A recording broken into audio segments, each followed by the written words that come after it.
तो मूवी शुरू होती है एक ऐसे घर को दिखाते हुए जहाँ पे एक कपल रहा करता था। वो अपने घर में सुकून से रहा करते थे। अब इस कपल में से आदमी वॉशरूम में होता है और उसकी वाइफ बाहर होती है। लेकिन जब वो आदमी वॉशरूम से बाहर आता है तो देखता है किसी ने शीशे पर खून के साथ योर नेक्स्ट लिखा होता है और नीचे साथ ही उसकी बीवी भी पड़ी होती है, जिसे किसी ने बहुत बुरे तरीके से कत्ल कर दिया था। उसका काफी ज्यादा खून बह रहा था। ज्यादा देर नहीं गुजरती कि तभी वहां पर कोई आता है जिसने वुल्फ मास्क पहना होता है। उसके हाथ में एक बड़ा सा डैगर यानी खंजर होता है, जिसको वो उस आदमी के अंदर घुसा देता है और उसकी जान ले लेता है। इस सीन को 3-4 दिन गुजर जाते हैं और उनके नेबरहुड में एक कपल आता है। वो लोग काफी एक्साइटेड दिख रहे थे, उनमें काफी प्यार था और उनकी एनिवर्सरी आने वाली थी, जिसको सेलिब्रेट करने के लिए उन लोगों ने अपने काफी ज्यादा रिलेटिव्स को बुलाया था और अपने घर में गेट टुगेदर रखने वाले थे। इस कपल में से औरत पूरे घर की सफाई कर रही होती है तो उसे ऐसे फील होता है जैसे ऊपर कोई है।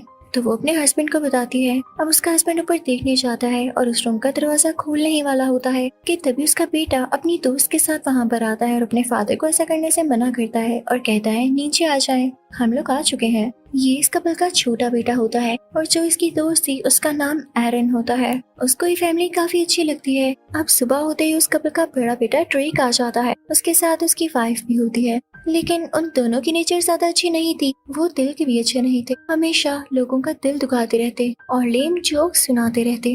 अब रात को ड्रेक की बहन आ जाती है और उसका दोस्त भी उसी के साथ होता है और थोड़ी ही देर बाद ड्रेक का छोटा भाई, जो कि सबसे छोटा होता है, वो भी अपनी दोस्त के साथ यहाँ आ जाता है। अब ये सब लोग पूरे हो जाते हैं और डिनर टेबल पर बैठ जाते हैं। लेकिन तभी उस कपल की बेटी के दोस्त को कुछ आवाजें आती हैं। वो खिड़की के पास जाता है ताकि देख सके, लेकिन तभी कोई एरो उड़ता हुआ उसके सर में आकर लगता है। वो उसके दिमाग के आर पार हो जाता है, जिससे उसकी वहीं पर डेथ हो जाती है। ये देख के वहाँ पर मौजूद सब लोग चिल्लाने लगते हैं, क्योंकि उन्हें इस पर यकीन ही नहीं आ रहा होता और उनकी अच्छी खासी नाइट और गेट टुगेदर खराब हो चुका था। उन्हें समझ नहीं आता कि ये तीर शूट करने वाला था कौन और आखिर ऐसा किया क्यों गया। कि देखते ही देखते पूरे घर में चारों तरफ से एरोस आने लगते हैं। ये तीर शीशे तोड़ते हुए अंदर आ रहे थे, यानी इनमें काफी ताकत थी। और इसी सब में ड्रेक को भी एक तीर लग जाता है। अब एरिन इस सब सिचुएशन को संभालने के लिए एम्बुलेंस को कॉल करती है। सबको कहती है कि आपको हिम्मत नहीं हारनी। वो पुलिस को भी कॉल करती है, लेकिन कहीं पर भी कॉल जा ही नहीं रही होती। वो उस नंबर पर एक टेक्स्ट ड्रॉप कर देती है ताकि जब सिग्नल्स आए तो उसका मैसेज वहाँ डिलीवर हो जाए। अब उस कपल की बेटी कहती है क्योंकि यहाँ सिग्नल्स नहीं आ रहे तो मैं सेलफोन बाहर लेकर जाती हूँ ताकि सिग्नल्स आ सकें। तो वो तेजी से भागने लगती है कि कहीं कोई उसे एरो न लग जाए, लेकिन दरवाजे के बाहर बहुत ही बारीक फायर होती है जो कि कोई भी देख नहीं सकता था। उसके भागने की वजह से उसका गला कट जाता है, जिसे देखकर सब बहुत रोने लगते हैं, स्पेशली उसकी मदर। तो उसके फादर अपनी वाइफ को उनके कमरे में लिटा देते हैं कि अभी आप रेस्ट करें। वो अभी भी रो रही होती हैं कि तभी उन्हें आवाज आती है जैसे बेड के नीचे कोई है, और जब वो पीछे मुड़कर देखती हैं तो वही वुल्फ मास्क वाला आदमी होता है, जो कि उसी चाकू से उनके फेस पर वार करता है, जिससे वो भी मारे जाते हैं। अपनी वाइफ की आवाज सुनकर जब वो आदमी ऊपर आता है, यानी इन सब बच्चों का फादर, तो ये सब देख के काफी रोने लगता है। उनके बच्चे उन्हें चुप करवाते हुए नीचे लेकर आते हैं, लेकिन ड्रेक की वाइफ वहीं पर होती है और उस रूम में यू आर नेक्स्ट लिखा हुआ था, जैसे हमने पहले देखा। जब वो लड़की बेड के नीचे देखती है तो वही वुल्फ मास्क वाला आदमी होता है। वो नीचे आकर रोने लगती है और सबको बताती है कि वो अभी भी वहीं पर है। वो घर से बाहर आ जाती है। उसका हस्बैंड ड्रेक भी उसके पीछे आता है, लेकिन उसके सिर में एरो लगा होता है और वो उसी वायर से टकराने की वजह से वहीं पर गिर जाता है। ड्रेक की वाइफ सीधा नेबर्स के घर की तरफ जाती है और उनका दरवाजा नॉक करने लगती है, लेकिन कोई भी दरवाजा नहीं खोलता। उसके पीछे भी वही वुल्फ मास्क पहने आदमी आ जाता है और उसके फेस पर पंच मार के उसे खिड़की से अंदर गिरा देता है। वो लड़की देखती है कि वहाँ सोफे पर कोई आदमी बैठा है तो उससे हेल्प मांगने उसकी तरफ जाती है, लेकिन ये देख के हैरान रह जाती है कि ये तो वही आदमी होता है जो कि मर चुका था और मूवी की स्टार्टिंग में हमने देखा। वो वुल्फ मैन यहाँ भी आ जाता है और उसके साथ बैठकर सॉन्ग सुनने लगता है। दूसरी तरफ एरिन कुछ वेपन इकट्ठे कर रही होती है, जैसे कि नाइफ्स और कुछ शार्प चीजें। तभी वो मास्क मैन उनके खिड़की को तोड़ते हुए अंदर आता है और उसके बाद वो सीधा एरिन की तरफ बढ़ता है उसे मारने के लिए, लेकिन एरिन क्योंकि काफी फाइज होती है तो वो उसे किक मारती है, जिससे वो नीचे गिर जाता है। तो एरिन 7 बड़े हैमर से उसके सर में बहुत जोर से वार करती है और यहाँ पर वो उस मास्क मैन को मार ही डालती है। वहाँ पर फेलिक्स और उसके दोस्त भी खड़े होते हैं, लेकिन वो इतना डरे होते हैं कि कुछ कर ही नहीं पाते। इतनी ही देर में इनके फादर यानी इस फैमिली के हेड को एक कमरे में कुछ चीजें दिखाई देती हैं, तो उन्हें पता चल जाता है कि ये मास्क मैन इन्हीं के घर में रह रहे थे और इन पर स्पाई कर रहे थे। और इनको ये पता था कि आज हमारा गेट टुगेदर है, तो आज मिलकर इनकी जान लेंगे। लेकिन ये सब ऐसा क्यों कर रहे हैं? लेकिन यहाँ पर देखते ही देखते इनके पीछे एक और किलर आता है, यानी वही मास्क मैन, और इनके फादर के गले पर चाकू चलाकर उन्हें बहुत बुरी तरीके से मार डालता है। लेकिन फेलिक्स अपने फादर की जान नहीं बचाता, क्योंकि वो इस किलर के साथ मिला हुआ था और उसकी दोस्त भी, और ये सब इनकी प्लानिंग से हो रहा था। यहाँ हमें पता चलता है कि ये तीनों मास्क मैन आपस में भाई थे। अब एक और मास्क मैन जब किचन में जाता है तो देखता है कि उसका भाई यहाँ पर मरा हुआ पड़ा है। उसे बहुत गुस्सा आता है और वो कहता है कि जिस लड़की ने इसे मारा है मैं उसे जान से मार दूंगा। लेकिन एरिन पहले ही वहाँ पर आकर एक स्क्रू ड्राइवर से उसे जख्मी कर देती है। उसके बाद वो भाग जाता है। अब फेलिक्स और उसकी दोस्त नीचे आते हैं तो एरिन उनसे कहती है फादर कहाँ है, तो वो कहते हैं ऊपर सो रहे हैं। यहाँ पर एरिन फेलिक्स और उसकी दोस्त से कहती है हमें कुछ वेपन्स तैयार करने होंगे। एरिन एक ट्रैप तैयार करने लगती है जिससे वो उन किलर्स को मारने वाली है। ड्रेक और फेलिक्स नीचे से कुछ वेपन्स लेने जाते हैं जो कि उसमें यूज होने वाले थे। तभी फेलिक्स ड्रेक को बताता है कि तुम्हें पता है तुम्हारी बीवी मारी गई है। तो ड्रेक काफी दुखी हो जाता है और रोने लगता है, और इसी बात का फायदा उठा के फेलिक्स उसके पेट में काफी ज्यादा बार स्क्रू ड्राइवर घुसाता है जिससे उसकी डेथ हो जाती है। अब यहाँ पर फेलिक्स की दोस्त एरिन से काफी चल रही होती है, तो वो एरिन से पूछती है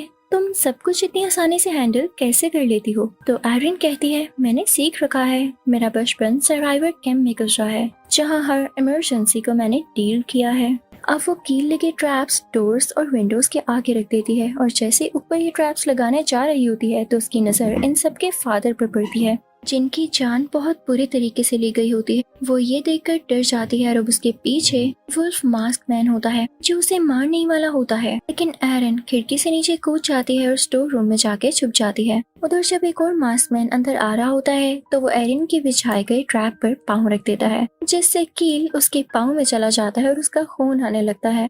वो एरिन को ही ढूंढ रहा था जो कि अब सबकी नजरों से दूर थी। मास्क मैन के चिल्लाने की आवाज सुनकर वहाँ पर फेलिक्स और उसकी दोस्त भी आ जाती है। तो मास्क मैन फेलिक्स को ही पकड़ लेता है कि तुम्हारी वजह से मेरा अपना भाई मारा गया है, बताओ क्या होगा अब? तो फेलिक्स कहता है तुम मुझसे ज्यादा पैसे ले लेना, तो वो उसे छोड़ देता है। इनफैक्ट ये सब फेलिक्स का ही प्लान था। इनके पेरेंट्स की बहुत ज्यादा प्रॉपर्टी होती है जिसे ये हासिल करना चाहता था, तो इसी ने इन तीनों किलर्स को हायर किया था कि वो सबका काम तमाम कर दें, इवन इसके बहन भाइयों का भी, क्योंकि वो प्रॉपर्टी का एक हिस्सा भी शेयर नहीं करना चाहता था। तभी वहाँ एरिन के मोबाइल से आवाज आती है कि मैसेज डिलीवर हो चुका है, लेकिन ये आवाज वो किलर सुन लेता है और एरिन के पीछे आ जाता है। एरिन वहाँ से बाहर आके दूसरे दरवाजे से घर में चली जाती है। उधर फेलिक्स, उसकी दोस्त और एक किलर उसके पीछे जंगल में चले जाते हैं कि शायद एरिन उधर भागी है। अब घर में दूसरा किलर एरिन को देख लेता है और इससे पहले कि वो उसे मारता, एरिन उसके सर में जोर से नाइफ घुसाती है जिससे वो मर जाता है। अब एरिन दरवाजे पर भी ट्रैप लगाती है, लेकिन किलर खिड़की से अंदर आ जाता है। एरिन भागकर बेसमेंट में जाती है और सारी लाइट्स को तोड़ते हुए एक कैमरे की सेटिंग करती है जिससे बार बार ऑटोमेटिकली पिक्चर्स क्लिक होने लगती हैं और उसका फ्लैश होता है। किलर कंफ्यूज हो जाता है तो एरिन उसे भी स्टेप कर करके मार देती है। इतनी ही देर में वहाँ फेलिक्स और उसकी दोस्त भी आ जाती है। वो एरिन को पकड़ लेते हैं और लड़ने लगते हैं। एरिन भी फेलिक्स की दोस्त के बाल पकड़ के खींचती है। इसी तरह काफी देर तक उनमें लड़ाई होती है और वो लोग एक दूसरे को इसी तरह से मारने लगते हैं। लेकिन इस बीच एरिन को भी नाइफ लग जाती है। एरिन फेलिक्स के सर पर ग्राइंडर बहुत जोर से मारती है जिसकी वजह से उसके सर से बहुत ज्यादा खून आने लगता है, और भी ज्यादा खून तब आता है जब एरिन फेलिक्स के ही सर पर वो ग्राइंडर का स्विच ऑन करके चला देती है और फिर एरिन अपनी कमर से नाइफ निकालकर फेलिक्स की दोस्त के सर में स्टैब कर देती है जिससे वो भी यहीं मारी जाती है। अब एरिन सुकून का सांस लेती है ये सोचते हुए कि शायद सारे किलर्स मारे जा चुके हैं, लेकिन अभी कहानी में तो ट्विस्ट आना बाकी था। अब यहाँ एरिन बैठी होती है, तभी फेलिक्स का फोन रिंग होता है जिसे एरिन उठा लेती है। अब कॉल पर वो जिसकी आवाज सुनती है तो सुन के शॉक रह जाती है क्योंकि वो कॉल किसी और की नहीं बल्कि उसी के दोस्त की होती है, यानी फेलिक्स का बड़ा भाई। वो समझता है कि शायद फेलिक्स ने कॉल उठाई है तो वो उसे बताता है कि बाहर सब क्लियर है। इसी के साथ वो अंदर आ जाता है। एरिन को ये देख के अपनी आंखों पर यकीन नहीं आता कि उसका दोस्त भी इस प्लान में शामिल था। वो तो अपने दोस्त पर यकीन करती थी। उसका दोस्त उससे कहता है पागल, हमारे पास बहुत सारे पैसे हैं, तुम ये क्यों नहीं सोचती हो हम अपनी लाइफ बहुत अच्छे से गुजारेंगे। लेकिन अब एरिन उस जैसे इंसान पर यकीन ही नहीं करना चाहती थी जो कि एक मर्डर है। तो एरिन उसके गर्दन में नाइफ से स्टैब कर देती है। इसी वक्त वहाँ पुलिस आती है और एरिन को ऐसा करते देख के समझती है कि एरिन ने ही सबको मारा है। तो वो ऑफिसर उसे शूट कर देता है जिससे वो भी मरने के करीब हो जाती है। अब पुलिस ऑफिसर अंदर आने लगता है लेकिन दरवाजे पर तो ट्रैप लगा होता है जो कि एरिन ने ही लगाया था उन किलर्स के लिए। तो अब एरिन उसे इशारा करती है कि अंदर मत आए। वो अपनी तरफ से उसे रोकने की बहुत कोशिश करती है लेकिन पुलिस ऑफिसर समझता है नहीं और दरवाजा खोल देता है। अब जैसे एरिन ने वो ट्रैप लगाया हुआ था तो एक्स सीधा उसके सर पर आकर गिरती है और यहीं पर इस मूवी का एंड हो जाता है।